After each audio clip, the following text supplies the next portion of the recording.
आज से करीब 100 साल पहले इंसान द्वारा बनाया गया कैमरा कुछ इस तरह का दिखाई देता था, जो कि आज बदलकर कुछ ऐसा रूप ले चुका है। तरफ तो इंसानी सभ्यता काफी तेजी से एडवांस हो रही है, वहीं दूसरी तरफ पास्ट में मौजूद चीजें विलुप्त होकर अपना अस्तित्व खो रही है। ऐसे में जो कुछ भी आज हमारे पास मौजूद है, हो सकता है कि फ्यूचर में वो ना रहे, और अगले 100 सालों में हमारी धरती पर कितना बड़ा बदलाव आने वाला है, इसका तो हम और आप शायद कल्पना भी न कर पाए। लेकिन आज के साइंटिस्ट ने फ्यूचर की कुछ पॉसिबिलिटीज के बारे में प्रेडिक्ट किया है, जिससे ये पता लगाया जा सकता है कि आने वाले समय में इंसान का भविष्य कैसा होगा। तो आज के यूनिवर्स एडवेंचर के इस एपिसोड में हम बात करेंगे कुछ ऐसी घटनाओं के बारे में जिन्हें आप अगले 100 सालों में होते हुए देखेंगे।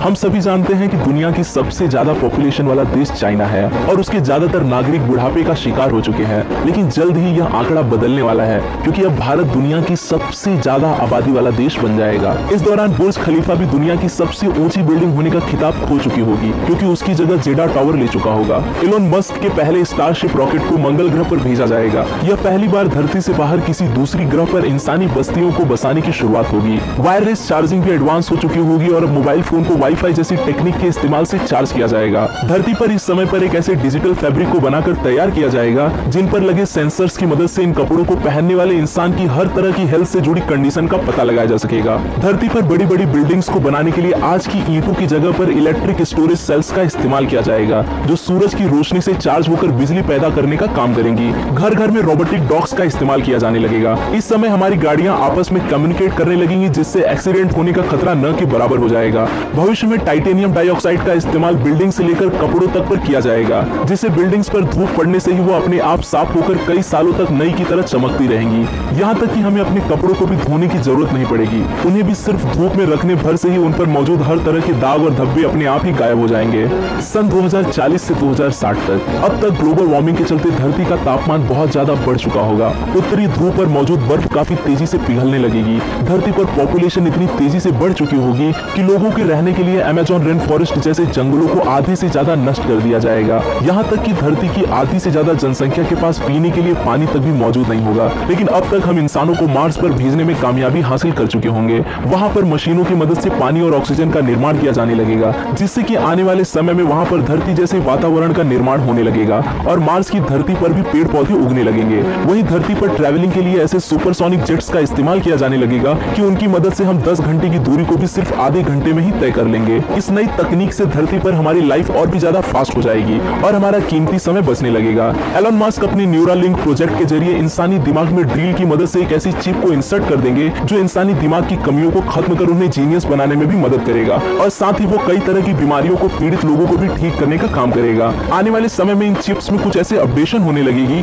जिससे उस समय में इंसानों को बातचीत करने के लिए बोलने की भी जरूरत नहीं पड़ेगी। वो सिर्फ इस चिप की मदद से एक दूसरे से बात करने लगेंगे। मेडिकल साइंस इतनी इंप्रूव हो चुकी होगी कि इंसान के खराब हो चुके ऑर्गन्स को 3D bio printed artificial organ से रिप्लेस कर दिया जाएगा। यहाँ तक कि कुछ ऐसी टेक्नोलॉजीज भी आ जाएंगी जिससे इंसान मौत पर तो जीत हासिल नहीं कर पाएगा, पर हाँ उसकी मदद से इंसानी एजिंग की प्रोसेस काफी स्लो हो जाएगी। और 2060 के अंत तक इंसान दिमाग पर इतना ज्यादा काबू पा चुका होगा कि भविष्य के दिमाग को प्रिजर्व कर उसे हाई डिस्क के अंदर स्टोर किया जा सकेगा। और आने वाले समय में उस व्यक्ति की मौत हो जाने के बाद भी उसके उस दिमाग को किसी रोबोटिक बॉडी में ट्रांसफर कर दिया जाएगा और एक तरह से वह व्यक्ति फिर से जीवित हो जाएगा। मेडिकल साइंस में यह समय ऐसा होगा जब सिर्फ एक ही टीके की मदद से हर तरह की बीमारियों का इलाज किया जा सकेगा, और उस समय शायद ही 100 साल से पहले किसी इंसान की मृत्यु हो पाएगी। अब नजर डालते हैं 2061 से लेकर 2100 तक की घटनाओं पर। इस समय तक मार्स पर इंसान की आबादी करीब 3 लाख तक जा पहुंचेगी और पिछले कई हजार सालों में विलुप्त हो चुके कई जानवरों को उनके डीएनए की मदद से फिर से जिंदा कर दिया जाएगा।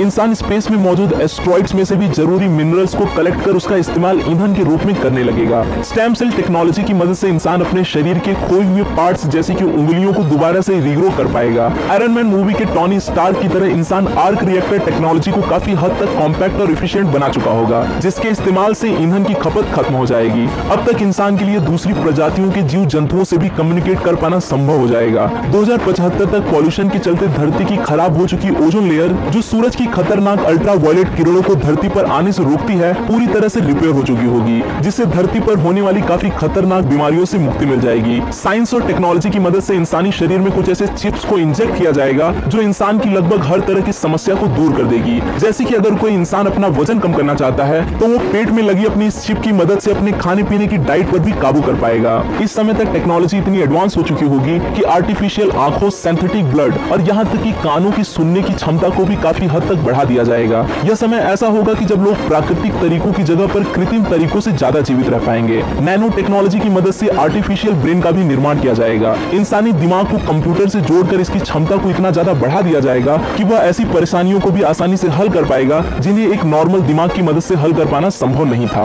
उस समय एक तरह से हमारा दिमाग ही कंप्यूटर का रूप ले लेगा और इंसान का लाइफ स्पैन बहुत ज्यादा बढ़ जाएगा। करीब 21वीं सदी के अंत तक मौसम में आने वाले बदलावों के कारण अमेज़न रेन फॉरेस्ट का 80% तक हिस्सा पूरी तरह से नष्ट हो चुका होगा। इसका नतीजा यह निकलेगा कि धरती पर हर जगह ही सूखा पड़ने लगेगा। इस समय तक समुद्र के नीचे टनल्स का निर्माण कर वहां पर काफी तेज गति से चलने वाली ट्रेन को बनाया जाएगा। मैग्नेटिक टेक्नोलॉजी से चलने वाली इन ट्रेन की स्पीड तकरीबन 4000 माइल्स प्रति घंटे तक होगी। इस समय तक आर्टिफिशियल इंटेलिजेंस ट्रांसपोर्ट सिस्टम को ऑपरेट करने लगेगी।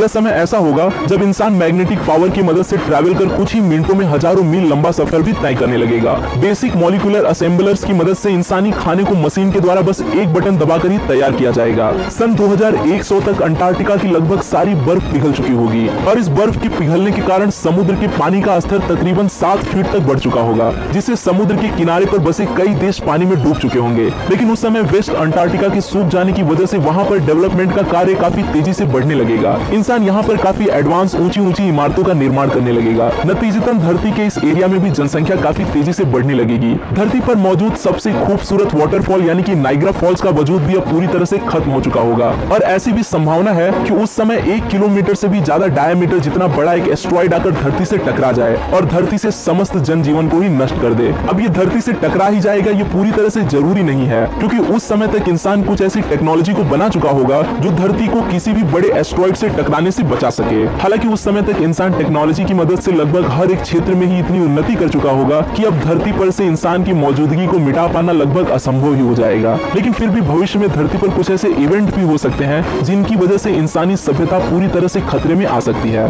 जैसे कि भविष्य में एक सुपर वोल्केनिक इरप्शन यानी कि ज्वालामुखी विस्फोट भी हमारा स्वागत कर रहा है और यह विस्फोट किसी आम ज्वालामुखी की तरह नहीं होगा, बल्कि इसका प्रभाव तो धरती पर किसी बड़े एस्ट्रॉइड के टकराने से भी ज्यादा खतरनाक होगा। यह धरती पर प्रति 100 किलोमीटर क्यूबिक जितना काला धुआं उत्पन्न करेगा, जिसके चलते हमारी धरती के ऊपर एक मोटे बादल की चादर बिछ जाएगी जो धरती के अंदर की गर्मी को ना तो बाहर निकलने देगा और इसकी वजह से धरती से बाहर की गर्मी भी धरती की सतह पर नहीं पहुंच पाएगी, जिसका नतीजा यह निकलेगा कि यहाँ पर इंसानों का बच पाना लगभग नामुमकिन हो जाएगा और ऐसे में यहाँ पर एक हिमयुग की शुरुआत होगी। अब ऐसे में इंसान को किसी दूसरे ग्रह पर भी अपने पैर जमाने ही होंगे। यही कारण है कि इंसान मंगल जैसे कई दूसरे ग्रहों पर इंसानी जीवन को पहुंचा पाने में हर एक मुमकिन कोशिश में लगा हुआ है। यकीनन फ्यूचर में इंसान हमारे सोलर सिस्टम के कई प्लैनेट्स पर इंसानी बस्तियों को बसा चुका होगा और उन प्लैनेट्स के इन्वायरमेंटल कंडीशंस के अकॉर्डिंग फ्यूचर में इंसान का बायोलॉजिकल स्ट्रक्चर भी बदल चुका होगा, जिसका नतीजा यह निकलेगा कि हर प्लैनेट के इंसान देखने में एक दूसरे से काफी अलग दिखाई देंगे। अब आपको चाहे इस बात पर यकीन ना हो, लेकिन इन सब की तो शुरुआत भी हो चुकी है। एलन मस्क की स्पेस एक्स और दुनिया भर की स्पेस से जुड़ी एजेंसियां इंसानी जनजीवन को किसी तरह से धरती से बाहर स्पेस में पहुंचाने पर जुटे हैं। एलन मस्क तो स्पेस एक्स के सबसे एडवांस रॉकेट स्टारशिप को 2018 से मंगल ग्रह पर पहुंचाने के काम में लगे हैं, जिसके चलते वह इंसानों को मंगल पर पहुंचाने से पहले वहां पर इंसानी जीवन को बसा पाने के लिए जरूरी सामान को इंसान से पहले ही पहुंचा देना चाहते हैं। लेकिन आखिर यह सारा काम कैसे किया जाएगा? क्या सच में एलन मस्क साल 2100 तक लाखों की संख्या में इंसानी आबादी को मार्स तक पहुंचा पाने में कामयाब हो पाएंगे? अगर एलन मस्क की बात करें तो उन्होंने इन सभी सवालों पर हामी भरते हुए इसका जवाब काफी पॉजिटिवली दिया है। तो क्या आप जानना चाहते हैं कि इंसान को मार्स तक आखिर कैसे पहुंचाया जाएगा, कैसे वहां पर नए सिरे से जीवन की शुरुआत की जाएगी और आखिर वहां पर इंसान का रहन सहन और खाना पीना कैसा होगा? अगर जानना है तो मुझे कमेंट्स में अपनी राय जरूर बताएं। मैं आपके इन सारे सवालों के जवाब में एक अलग से पूरी वीडियो लेकर जल्द ही हाजिर होऊंगा। अगर ये वीडियो अच्छी लगी हो तो इसे लाइक करें और आप इस वीडियो के बारे में क्या सोचते हैं मुझे कमेंट्स में जरूर बताएं। मैं हूं आपका दोस्त रोहित, फिर मिलता हूं आपसे ऐसे ही एक और अमेजिंग वीडियो के साथ। तब तक के लिए नमस्कार।